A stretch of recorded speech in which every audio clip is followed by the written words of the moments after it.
During its inaugural run on Broadway, Fiddler on the Roof was a tremendous success. The principal reason was Zero Mostel, the larger-than-life Jewish actor and comedian who played Tevye.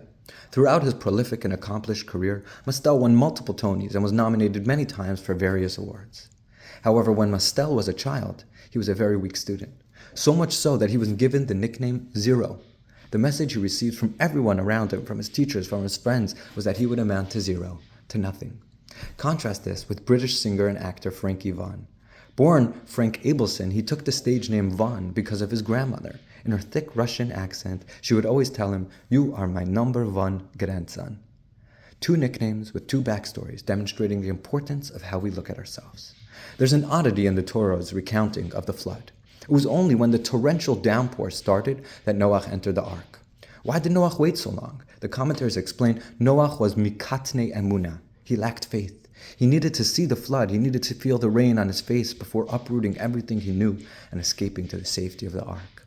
How do we reconcile Noach's actions with the earlier narrative of the Torah? Noach is one of the few figures that the Torah describes as a tzaddik, as a righteous man. The Hasidic masters explain, Mikatne Emunah literally translates as smallness of faith. Noach lacked faith not in God, but in himself. He wasn't confident that he was a tzaddik, and so he never prayed for the world to be saved. Noach resigned himself to the circumstances and failed to see himself as an agent of change. Noach never entertained the possibility that through his prayer, through his actions, he could change the outcome. It was only when the rain chased him into the ark that he realized God believed in him and saw the future of mankind in his hands. Until then, he saw himself as an ordinary member of a corrupt society. Noach realized too late that he was chosen not only to warn his generation, but to give them inspiration.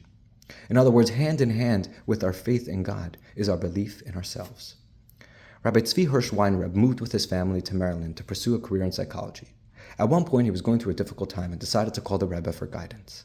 The Rebbe's secretary answered the phone and asked the caller to identify themselves.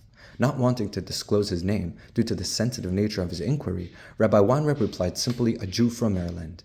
He went on to outline the questions for which he wanted the Rebbe's guidance, uncertainties regarding his life, career, and faith. Suddenly, Rabbi Weinreb heard the Rebbe's voice in the background. "Tell him there's a Jew in Maryland with whom he can speak. His name is Weinreb." The secretary repeated the Rebbe's words. "Do you understand what the Rebbe said?" asked the secretary. "Yes," Rabbi Weinreb exclaimed to the secretary, "but my name is Weinreb." Rabbi Weinreb then heard the Rebbe's voice on the other line. If that's the case, he should know that sometimes one needs to speak to oneself. God believes in us and in what we can do. When we reflect on our soul's power and get to know who we truly are, we will have the confidence to reach for the stars.